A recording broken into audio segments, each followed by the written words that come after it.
ही कथा अरेंज मॅरेजवर आधारित आहे। ही अतिशय इंटरेस्टिंग कथा आहे। प्रेम, उत्कटता, प्रेमाची वेदना, सर्व भावांचे मिश्रण आहे ही कथा। ही कथा एका मंत्री आणि त्याच्या उत्कट प्रेमाची कथा आहे। दोघांचे लग्न होते, परंतु त्यामागे एक खूप मोठे कारण असते। लग्न करण्यासाठी ते दोघेही मजबूर असतात। तो मंत्री एका मोठ्या कारणामुळे त्यांचे लग्न पूर्ण दुनियापासून लपवून ठेवतो आणि आपल्या बायकोला सुद्धा पूर्ण दुनियेच्या नजरांपासून दूर ठेवतो, जिथे तोच फक्त तिला पाहू शकतो, स्पर्श करू शकतो, तिच्याबरोबर राहू शकतो, तिच्याजवळ जाऊ शकतो। त्या मंत्र्यांसाठी त्याच्या मंत्र्यांची खुर्ची आणि त्याचं राजकीय करिअर हे सर्व काही असतं आणि त्यासाठीच तो जगत असतो। परंतु त्याला लग्नाच्या बंधनामध्ये अडकावे लागते। तर काय गुपित असेल बरे, की ज्यामुळे एवढ्या मोठ्या राज्याचा, ताकदीचा आणि क्रूर मंत्री असणाऱ्या त्या व्यक्तीला आपले लग्न आणि आपल्या बायकोला सगळ्या दुनियापासून लपवून ठेवावे लागले? हे दोन्ही हृदय कधी एक होऊ शकतील का, की जे दुसऱ्यापासून पूर्णपणे वेगळ्या आहेत? प्रेम हृदय नसलेल्या त्या मंत्र्याला जर आपल्या बायकोवर उत्कट प्रेम झाले तर काय होईल बरे? कसे निभावू शकतील ते दोघे आपल्या या गुप्त लग्नाला? तर मग तयार राहा एका उत्कट प्रेमाची कथा ऐकून एका वेड्या प्रियकराच्या गुप्त प्रेयसीला भेटण्यासाठी। ज्या दिवशी आमच्या मंत्री साहेबांना प्रेम होईल तेव्हा ते अतिशय उत्कट आणि अधीर प्रेम असेल। त्याचे परिणाम पूर्ण दुनिया पाहिल। आपल्या बायकोला मिळवण्यासाठी मंत्री कुठल्या हद्दीपर्यंत जातो हे पाहणे खूपच इंटरेस्टिंग आहे। तर मग वाचत राहा। माझ्या महाराष्ट्रातील म्हणजेच मराठी माणसाची भूमी, त्यांची आन बान शान असलेले गौरवभूमी, जिथे सुरू होत आहे प्रेमाची एक वेगळीच कथा।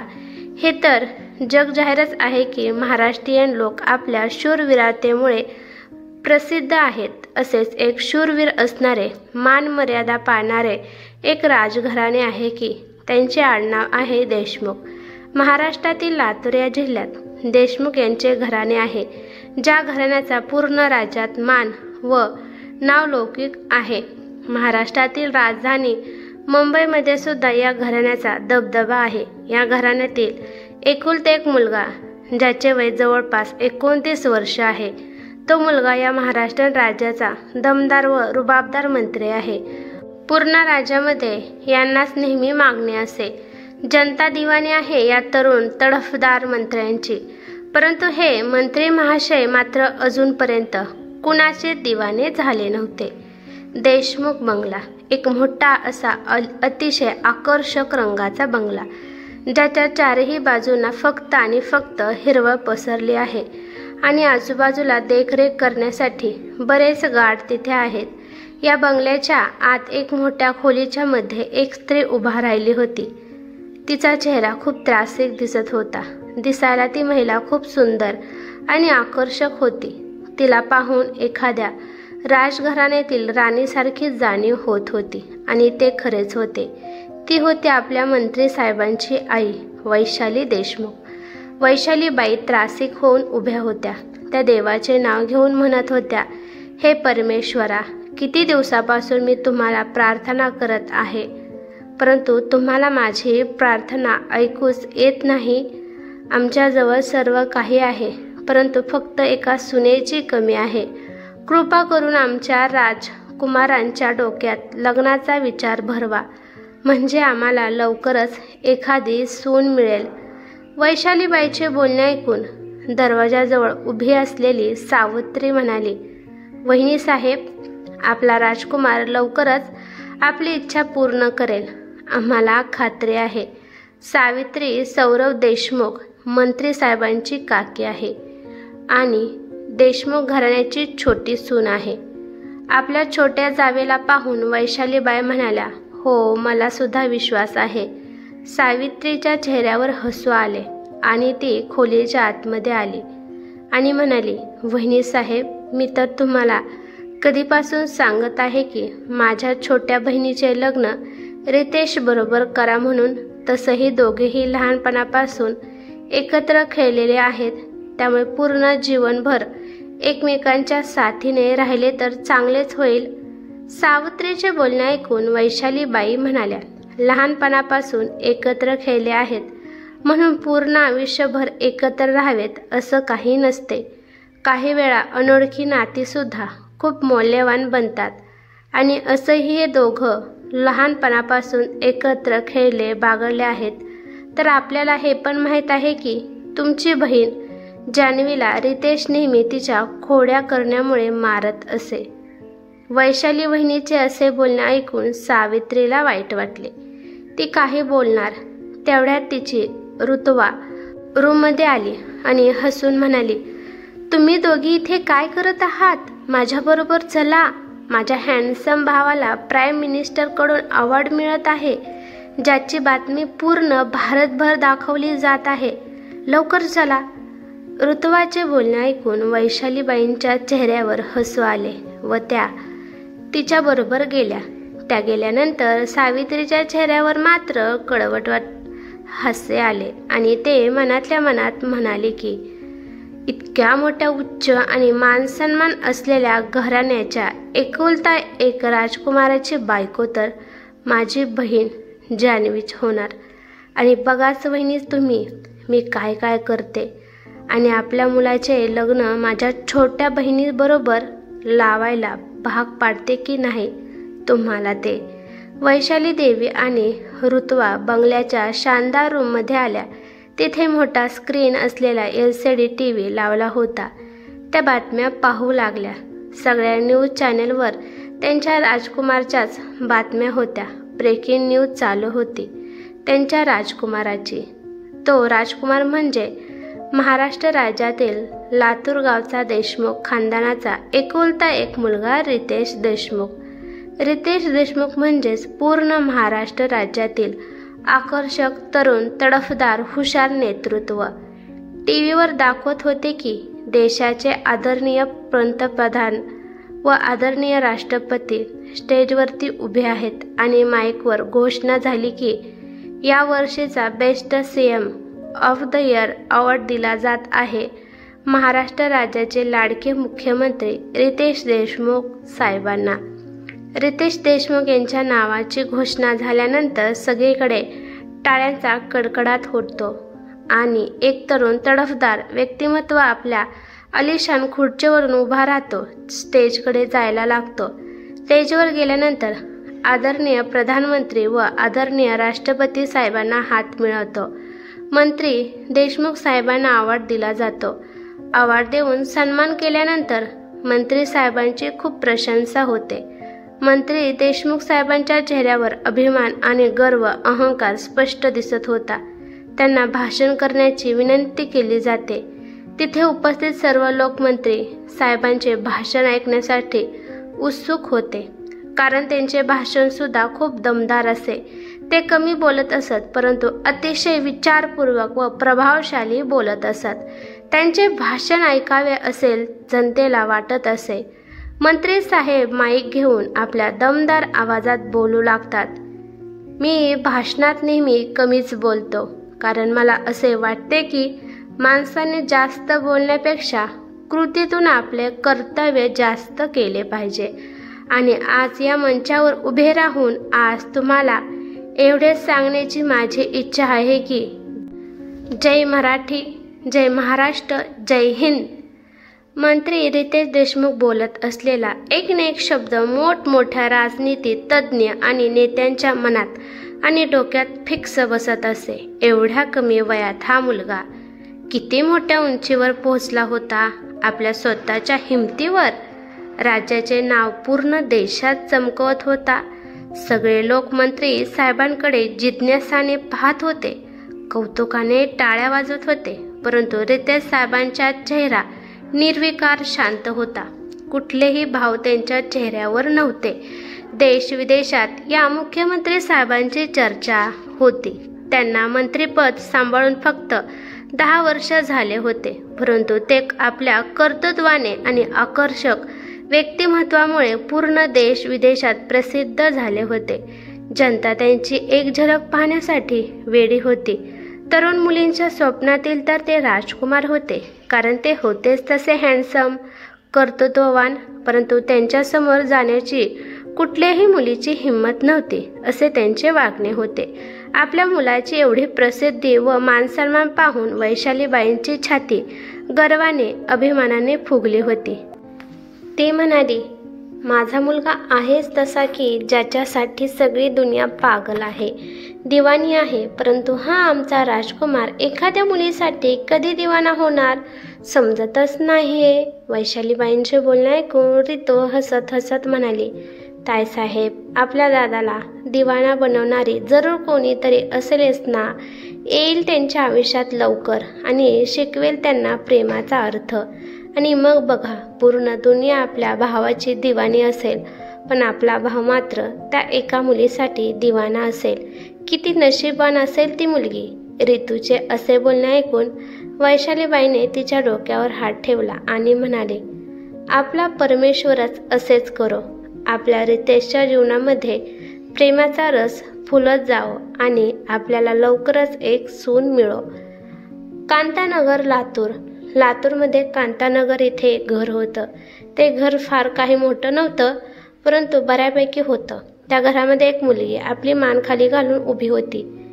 तिची आई तिच्याकडे रागाने पाहत तिला म्हणत होती, तुला किती वेळा सांगितले आहे की केतकी, की इतका भोळेपणा आणि चांगुलपणा काही उपयोगाचा नसतो म्हणून, पण तू माझे काही ऐकत नाहीस. जेव्हा बघेल तेव्हा दुसऱ्यांची भलाई करण्यासाठी खर्च करत बसतेस. अगं, आपण इतके पैसेवालो नाही आहोत. आपल्या आईचे, माधवीचे बोलणे केतकी चुपचाप ऐकत होती. त्यांना उलट उत्तर देणं नव्हती. माधवीचे बोलणे ऐकून बाहेर हॉलमध्ये एक व्यक्ती आले की ज्याचे वय 45 ते 47च्या दरम्यान होते. तो आपली बायको माधवीकडे पाहून म्हणाला, काय झालं आहे म्हणून तू केतकीवर इतकी चिडली आहेस? का ओरडतीस तिच्यावर? तेव्हा माधवी म्हणाली, बघा तुम्हीच समजावा आपल्या मुलीला. फार दया येते तिला लोकांची. हिला मी 15,000 रुपये दिले होते घरातील कामासाठी. तिने सगळेच्या सगळे 15,000 रुपये रस्त्यावर एका जखमी मुलाच्या उपचारासाठी खर्च करून टाकले. आता तुम्हीच सांगा, काय करायचं हिचं? जसं काय कुठल्या श्रीमंत घराण्यातील मुलगी असल्यासारखे पैसे खर्च केले आहेत तिने. जणू काही ते एखाद्या श्रीमंत घरातील एकुलते एक सून आहे. मुली, जरा आपल्या अवकातीत राहत जा. तू काही या राज्याच्या मंत्र्यांची बायको नाही आहेस की दुसऱ्यांना मदत करण्यासाठी पैसे खर्च करावेत. माधवीचे बोलणे ऐकून तिचा पती मोहन म्हणाला, बस कर आता. आपल्या मुलीला इतकं खवळण्याची गरज नाही. मी चाललोच आहे मार्केटमध्ये, मी करेन सर्व काम. तेव्हा माधवी म्हणाली, बाब कामाची नाहीच आहे तर पैशाची आहे. आपण सामान्य लोक आहोत.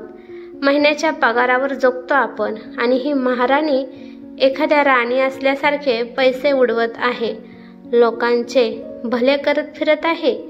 केतकी चुपचाप सगळं ऐकत होती. तिच्या चेहऱ्यावर दुःख आणि नाराजी दिसत होती, परंतु मनातून तिला खूप समाधान वाटत होते, कारण की आज तिने एका जखमी मुलाला मदत केली होती. त्या मुलाच्या चेहऱ्यावरचे हसू पाहून ती खुश झाली होती. त्यातच ती समाधानी होती. माधवीचे बोलणे ऐकून मोहन तिला म्हणाले, देवाच्या मनात असेल तर नक्कीच आपली मुलगी एखाद्या श्रीमंत करोडपती घरातील सून होईल. एवढे बोलून मोहन आपल्या मुलीला घेऊन बाहेर आले. माधवी त्यांच्याकडे पाहतच राहिली आणि म्हणाले, मला सुद्धा वाटते की हिचे लग्न एखाद्या चांगल्या घरात व्हावे आणि आपण आपल्या जबाबदारीतून लवकर मुक्त व्हावे. मुलगा तर असा पाहिजे ना की त्या मुलामध्ये आपल्या राज्याच्या मुख्यमंत्री असणारे रितेश साहेबासारखे गुण असावेत. फक्त त्यांच्यासारखा राग मात्र नको त्या मुलात, नाहीतर त्या रागाला आपली नाजूक मुलगी सहन करू शकणार नाही. केतकी सगळं काही गपचूप उभं राहून ऐकत होती. तेवढ्यात तिचे बाबा मोहन म्हणाले, अगं, आमची लाडाची मुलगी जरा गर्वाने डोकेवर उचलून उभी राहा. तू आज एका गरीब मुलाला मदत केली आहेस, काही पाप नाही केलेले. देव तुझे भले करणार.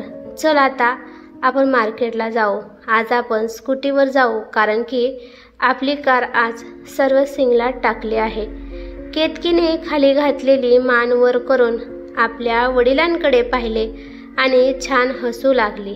तिचे हास्य एवढे सुंदर होते की कोणीही एखादा कठोर हृदयाचा माणूस सुद्धा तिच्या प्रेमात सहजच पडेल. तिचा गोरा गोरा रंग, काळे भुरे डोळे, गुलाबासारखे नाजूक होठ, लांब घनदाट केस काळे, त्या केसांचे एक बट तिच्या गालावर रेंगाळत असे. तिचे नाजूक असे शरीर तिला देवाने अगदी फुरसतीने व मेहनतीने बनवले होते जणू. केतकी हलकेसे हसत म्हणाली, बाबा, मी तर खुश आहे की एका असहाय्य मुलाला मी मदत केली, परंतु मी आईला मात्र नाराज केले. तेव्हा बाबा तिला म्हणाले, तुझी आई आहे ती, तुला चांगलीच ओळखते, फक्त तिला राग जरा लवकर येतं, दुसरं काही नाही बघ. आणि बाळा, नेहमी चांगल्या मार्गाने चालत राहायचे, कारण की सत्याने आणि चांगल्या मनाने दुसऱ्यांना मदत करणाऱ्याचे भविष्य नेहमीच उज्ज्वल असते आणि तुझ्या या गुणांमुळे तुझं नशीब तर खूप चांगलं उजळणार आहे, मला निश्चितच खात्री आहे. केतकी खूप खुश झाली आणि म्हणाली, बाबा, आपल्याला मार्केटला कशाला जायचं आहे आणि तुम्ही कसं काय येत आहात आज मार्केटमध्ये? आईला न कळता पाणीपुरी खायचा तर विचार नाही ना तुमचा गपचूप? आपल्या मुलीचे असे बोलणे ऐकून बाबा आपली नजर चुकवू लागले. तेव्हा केतकीला सगळे समजले. ती आपल्या बाबांच्या कानात हळूच म्हणाली, ठीक आहे बाबा, जाऊयात आपण आज मार्केटमध्ये. मी काही सांगणार नाही आईला. तुम्हाला आज तुमच्या मनासारखे खाण्याची सूट आहे, खावा, तुम्हाला जितकं खायचं आहे तितकं मन भरून. केतकीचे असे बोलणे ऐकून मोहन खुश झाले आणि केतकीला म्हणाले, आता कसं बोललीस? चल बरं आता लवकर. दोघं बापलेक हसत मजेत स्कूटीवर बसून मार्केटला गेले. तर ही होती केतकी, आपल्या कथेची नायिका, आपल्या मंत्री साहेबांची एकमेव आवड. जेवढी ही शरीराने सुंदर होती त्यापेक्षा जास्त मनाने सुंदर होती. घरगुती राजकीय एअरपोर्ट महाराष्ट्र लातूर. संध्याकाळचे 5:30 वाजले आहेत. पूर्ण एअरपोर्टवर जरुरीपेक्षा जास्त गर्दी जमा झाली होती. महाराष्ट्र राज्याचे मुख्यमंत्री साहेब दिल्लीवरून सन्मानित होऊन आपल्या गावी लातूरला येत होते. ते स्वतःच्या खाजगी विमानाने येत होते. मंत्री साहेबांचे विमान लातूरच्या भूमीवर लॉन्च झाले होते. त्यांच्या भोवती बंदूक घेऊन काळे कपडे घातलेले बॉडीगार्ड आणि ब्लॅक कमांडो होते. विमानातून अजून एक माणूस बाहेर आला होता. त्याच्या हातामध्ये ब्लॅक कलरचे ब्रीफकेस होते. जो विमानातून उतरला आणि जमिनीवर येऊन मान झुकून उभा राहिला. त्यानंतर विमानातून राज्याचे रुबाबदार व आकर्षक व्यक्तिमत्वाचे रितेश देशमुख साहेब बाहेर उतरले आणि शानदारपणे आपल्या PA समोर उभा राहिले. त्यांनी आपला गॉगल उतरवला आणि आपल्या रागीट आवाजात PAला म्हणाले, मी सांगितलं होतं ना मला उतरल्यानंतर मीडिया नको आहे म्हणून, आणि इथे तर पूर्ण लातूरच आले आहे. मी आता बोलण्याच्या मूडमध्ये नाहीये. मंत्री साहेबांच्या रागाला त्यांचा PA घाबरला. त्याची नजर खाली गेली आणि तो म्हणाला, साहेब, मला माफ करा. मी पूर्ण प्रयत्न केला होता की मीडियावाल्यांना काही समजू नये म्हणून, परंतु माहीत नाही हे लोक कुठून माहिती काढतात आणि इथे पोहोचतात. तेव्हा रितेश हळू परंतु रागीट आवाजात म्हणाला, मी इतकी मोठी बुद्धिमान टीम कशासाठी ठेवली आहे? फक्त चरायला ठेवली आहे का ऐश करण्यासाठी ठेवली आहे? PAने घाबरून आपल्या चुकीमुळे मान खाली घातली. रितेशने आपले डोळे बंद केले आणि आपल्या मुठी घट्ट आवळून मनातल्या मनात म्हणाला, ओम शांती शांती ओम. आणि थोडासा राग शांत करून त्यांनी डोळे उघडले व पुढे निघाले. त्यांच्या मागोमाग इतर लोक आणि PA सुद्धा निघाला. रितेश पुढे पुढे जात होता तर लोक त्यांची एक झलक पाहण्यासाठी, आवाज ऐकण्यासाठी तडफडत होते. त्यांच्या चारही बाजूने कडक सुरक्षा व आर्मी तसेच पोलीस अधिकारी तैनात होते. राज्याचे मंत्री साहेब मोठी हस्ती जी येत होती. रितेश जसजसे पुढे जात होते तसंच लोक त्यांच्या नावाच्या घोषणा देत होते. काही लोक तर रितेशला पाहून रडत होते, कारण ते जास्तच भावनिक होत होते आपल्या लाडक्या मंत्री साहेबांना पाहून. मीडिया बेकाबू होऊन त्यांच्या पुढे जात होती. आर्मी आणि पोलीसवाले त्यांना थांबवत होते. मंत्री रितेश देशमुख साहेब आपल्या गाडीच्या ताफ्याजवळ पोहोचले. पेनंतर पांढऱ्या कलरच्या मर्सिडीजचा दरवाजा उघडला आणि मंत्री साहेब शानदारपणे त्या गाडीत बसले. मंत्री साहेबांच्या गाडीचा ताफा त्यांच्या मागे पुढे जवळजवळ 7-8 गाड्या होत्या.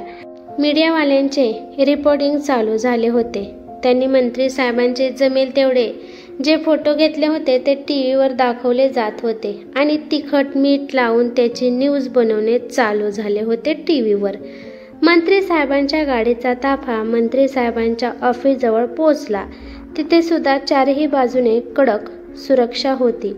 पोलीस आणि आर्मी तैनात होती. मंत्री साहेब रितेश आपल्या ऑफिसमध्ये गेले आणि आपले कामकाज सांभाळू लागले. त्यांचे 1 तासाचे काम होते. नंतर ते आपल्या बंगल्यावर जाणार होते. उद्या लातूरमधील एका मोठ्या संजीवनी हॉलमध्ये त्यांच्या सन्मानार्थ मोठी पार्टी आयोजित केली होती. मुख्यमंत्री साहेबांच्या ऑफिसमध्ये राज्याचे पूर्व मुख्यमंत्री, गृहमंत्री आणि अजून असे बरेच मंत्री उपस्थित होते. सगळ्यांना मुख्यमंत्री रितेश साहेबांबद्दल अभिमान वाटत होता. परंतु रितेशच्या चेहऱ्यावर मात्र काहीच भाव नव्हते. तो खूप गंभीर दिसत होता. त्या सर्व मंत्र्यांमध्ये अजून एक मंत्री सामील होता ज्याचं नाव होतं एकनाथराव, जे रितेशची काकी सावित्री आणि जान्हवीचे वडील होते. एकनाथराव आनंदाने रितेशकडे पाहत आपल्या म्हणत होते, आता लवकरच या राज्याचे मुख्यमंत्री साहेब आमचे जावई होणार, माझ्या मुलीचा पती होणार. मग आम्ही महाराष्ट्राच्या राजनीतीवर राज्य करणार आणि लवकरच मी या महाराष्ट्रात राज्याचा मुख्यमंत्री बनणार. आता वेळ आली आहे की मी मुख्यमंत्री साहेबांचे वडील विलासरावांना ह्या गोष्टीबद्दल लवकरच बोलले पाहिजे. तर हा होता कथेचा पहिला भाग. कसा वाटला मित्रांनो, कमेंट करून नक्की सांगा. काय वाटत आहे तुम्हाला, कशी होईल केतकी आणि रितेशची पहिली मुलाखत? तुम्ही जर या कथेला चांगला रिस्पॉन्स दिला, जास्तीत जास्त कमेंट केले तर याचे भाग मी लवकर टाकेन. ही कथा खूपच इंटरेस्टिंग असणार आहे. आपल्या कथेचा नायक रितेश प्रेमाची उत्कटता आणि तीव्रतेच्या बाबतीत खूप पुढे जाणार आहे. मर्यादित असणारा माणूस जेव्हा खरेखुरे प्रेम करतो तेव्हा या दुनियेत वादळ उठल्याशिवाय राहत नाही आणि तेच रितेश करणार आहे. तेव्हा नक्की पाहत राहा ही प्रेमाची कथा. धन्यवाद.